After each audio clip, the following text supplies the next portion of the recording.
Nama saya Siti Nur Hafifah, stambuk F55118192. Saya mahasiswa Universitas Tadulako, Fakultas Teknik, jurusan Teknologi Informasi, program studi S1 Teknik Informatika. Di video kali ini saya akan membahas materi mata kuliah Sistem Informasi Geografis. Pada materi pertama kita membahas sistem koordinat, di mana materi sistem koordinat ini membahas tentang bentuk permukaan bumi dan sistem koordinat peta. Pertama kita membahas bentuk permukaan bumi. Jadi, bumi itu tidak seperti gambar di bawah ini. Pada dasarnya, saat kita menelusuri lebih dalam lagi, bentuk bumi itu ada objek spesial. Seperti bumi ada jalan, sungai, gunung, serta batas peta dan lain-lain. Dari beberapa yang saya sebut tadi, itu harus bereferensi geografis sehingga direpresentasikan dengan koordinat bumi, bukan sistem koordinat lokal ataupun sembarangan. Bentuk permukaan bumi ada geodesi, di mana geodesi bidang ilmu yang mempelajari bentuk dan ukuran permukaan bumi, menentukan posisi atau koordinat, titik, panjang, dan arah garis permukaan bumi, termasuk mempelajari medan gravitasi bumi. Geodesi pada umumnya terbagi menjadi dua, yaitu geodesi geometris dan geodesi fisis, di mana geodesi geometris membahas bentuk dan ukuran bumi, penentuan posisi titik koordinat, panjang dan arah garis bumi.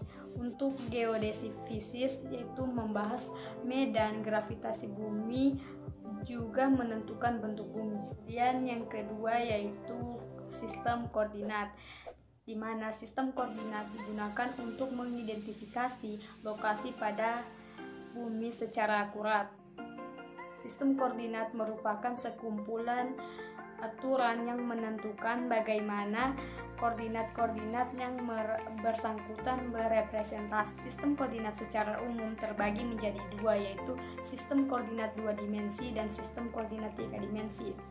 Baiklah, hanya itu saja yang bisa saya jelaskan dari materi bentuk permukaan bumi dan sistem koordinat peta.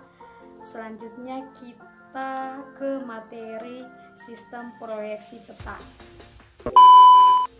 Oke guys, kita langsung saja ke materi yang kedua, yaitu membahas tentang sistem proyeksi peta.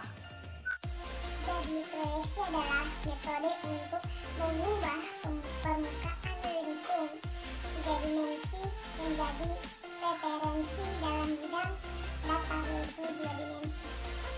Sedangkan peta adalah gambaran permukaan bumi yang ditampilkan pada suatu bidang datar dengan skala tertentu. Jadi, proyeksi peta adalah teknik-teknik yang digunakan untuk menggambarkan sebagian atau keseluruhan permukaan 3 dimensi yang secara kasarnya berbentuk bola ke permukaan datar menjadi 2 dimensi. Ada beberapa jenis proyeksi peta. Yang pertama, menurut bidang proyeksi, di mana proyeksi azimutal menggunakan bidang datar sebagai bidang proyeksi. Kemudian proyeksi kerucut, di mana menggunakan bidang kerucut sebagai bidang proyeksi. Kemudian proyeksi silinder, di mana menggunakan bidang silinder sebagai bidang proyeksi. Proyeksi peta yang kedua yaitu menurut kependudukan garis karakteristik atau bidang proyeksi terhadap bidang datum yang digunakan, yaitu proyeksi normal, proyeksi miring, dan proyeksi transversal atau ekuator. Yang ketiga, jenis proyeksi peta menurut ciri-ciri asli yang tetap dipertahankan, yaitu proyeksi akuisistan. Kemudian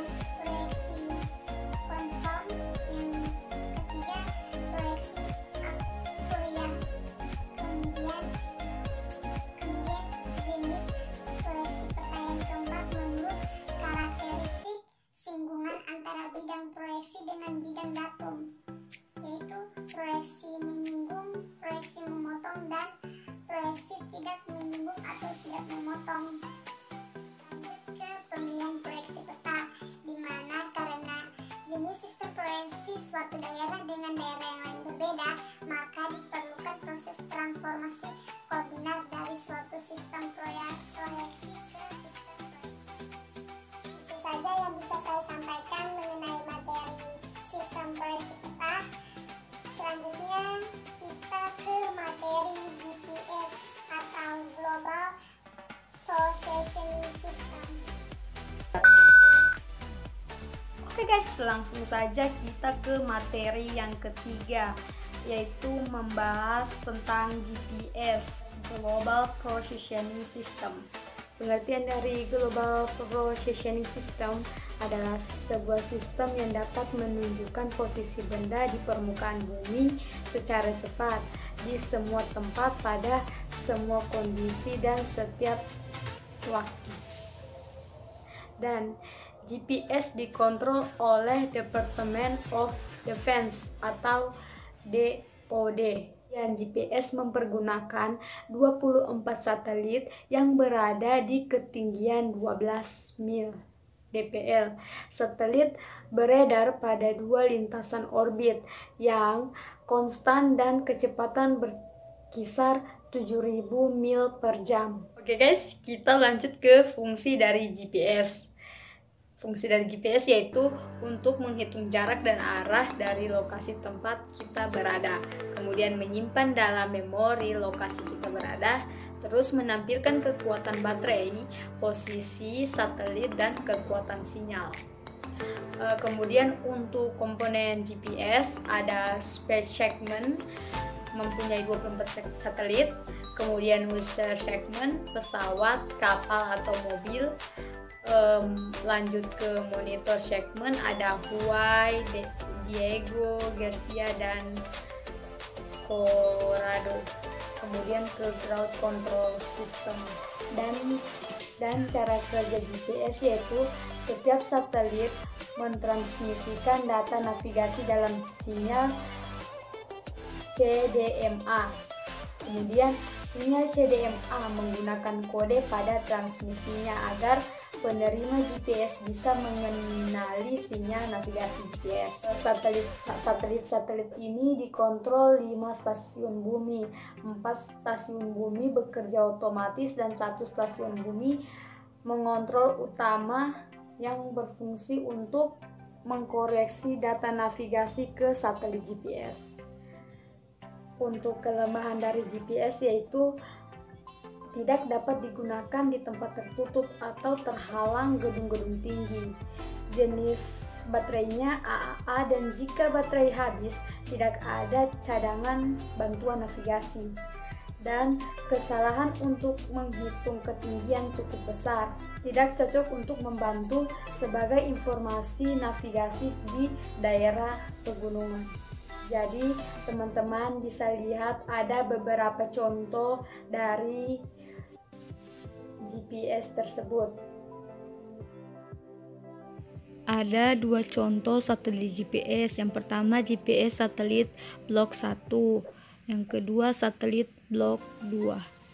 Itu saja yang bisa saya sampaikan mengenai materi GPS atau Global Positioning System.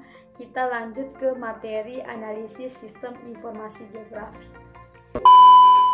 Oke guys, langsung saja kita ke materi yang terakhir, yaitu materi mengenai analisis sistem informasi geografis.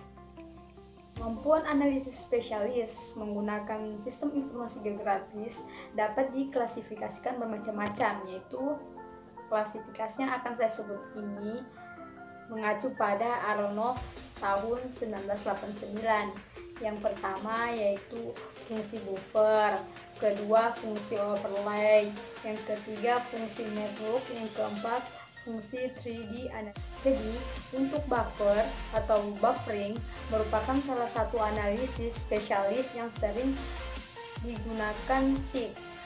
Buffer biasanya digunakan untuk mewakili suatu jangkauan pelayanan ataupun luasan yang diasumsi dengan jarak tertentu untuk suatu keputusan analisis spesialis. Untuk buffer sendiri memiliki kelebihan dan kekurangan. Kelebihannya yaitu mudah dilakukan pembuatan buffering berdasarkan fitur yang diseleksi. Untuk kekurangannya, buffering tidak dapat dilakukan untuk beberapa layar secara langsung sehingga proses buffering dilakukan satu persatu. Kemudian overlay.